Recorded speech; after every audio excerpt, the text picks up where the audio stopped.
ni ready yini niwumnyango ukubhekana nesimo sako konke nje kuzobe kwenzeka ngalesikhathi samaholiday ngizwile kuthiwa bayadilika abantu abanye bayakhuphuka kodwa kwenzeka konke emigaqweni lapha ni ready yini niyimnyango wezempilo kwaZulu-Natal si ready maphisa njengomnyango wezempilo nani njengohulumeni ke generally sikubeke iziqu zibe mbili. One, senze into esithi festive season. Okay.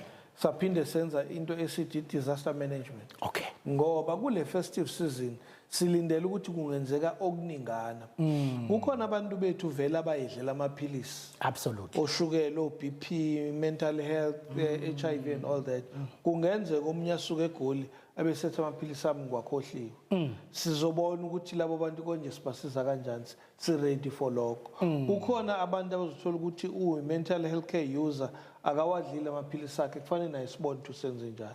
Kodwa futhi saphinde sathi ingozi ziyanyuka ngenxa ezathe iningi ikakhulukazi ukuthi mase kudliwa amanzi amponjwana sase siyenza futhi neplan yakhona ukuthi sibone ukuthi labantu sibahambisa kanjani. Savumelana ke enye into engicabanga ukuthi abakwa EMS sebeyayazi into ethi kuzokwenzeka amaphisi ingozi yenzeke ku N3 la bengistuck khona. Yes. Bese uma bekubheka abakwa EMS babona ukuthi cha lo udinga ukuthi akaye eNkosi Albert Luthuli, lo udinga ukuthi akaye eVictoria Mxenge, lo udinga ukuthi akaye eHarry Gwala. Sithe siyabavumela ukuthi abenze kanjalo ngoba le ukuthi kuzothiwa hayi ngise-catchment kabani kodwa ipatient kusazofuneka idlule kuyadelay. So sikulungisile ke nakho lokho. Siphinde salungisela nokuthi uma kwenzeka ama disasters ngoba na imvula sikwazi ukuyipredict asibe ready futhi nakhona. So njengomnyango si ready sike sakhuluma futhi namanye ama department